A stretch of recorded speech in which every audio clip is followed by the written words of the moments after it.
YCP senior leader Ambati Rambabu గారిని ఎందుకు arrest చేశారంటే 2 రోజుల క్రితం సుప్రీంకోర్టు తిరుపతి లడ్డు మీద ఒక తుది తీర్పు ఇచ్చింది. దాంట్లో ఎలాంటి మాంసం కానీ, ఎలాంటి కొవ్వు పదార్థాలు కానీ, బీఫ్ మీట్ కానీ ఎలాంటివి వాడలేదు. కానీ అసలు నెయ్యి కూడా అస్సలు వాడలేదు, మొత్తం పామ్ ఆయిల్స్తో, పామ్ కెర్నాయిల్స్తో చేశారు అన్నది సుప్రీంకోర్టు ఇచ్చిన తీర్పు.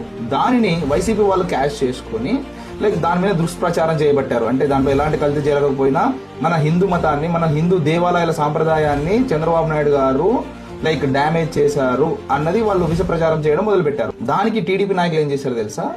మహాప్రసాదంలో మహాపాపం జరిగింది అని ఒక పెద్ద బ్యానర్ లేసి అక్కడక్కడక్కడ సిటీల్లో పెట్టడం మొదలుపెట్టారు. దీనికి ఆగ్రహం చెందిన వైసీపీ లీడర్లు మళ్ళీ ఆ బ్యానర్లను చింపేయడం జరిగింది.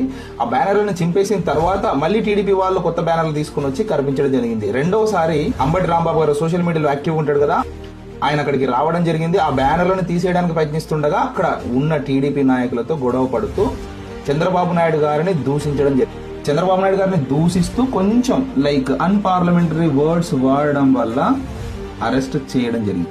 ఓకే, అగ్రీడ్, అరెస్ట్ చేయడం మంచిదే, కాదనను, తప్పు చేస్తే అరెస్ట్ చేయొచ్చు, ఇది తప్పేం కాదు. టీడీపీ నాయకులు దాదాపు ఒక 100 నుంచి 200 మంది అంబటి రాంబాబు గారి ఇంటి మీదకి వెళ్ళి అంత ధ్వంసం చేయడం మంచిది కాదేమో నాకు అనిపించింది. సో మీరేమంటారో ఈ విషయం మీద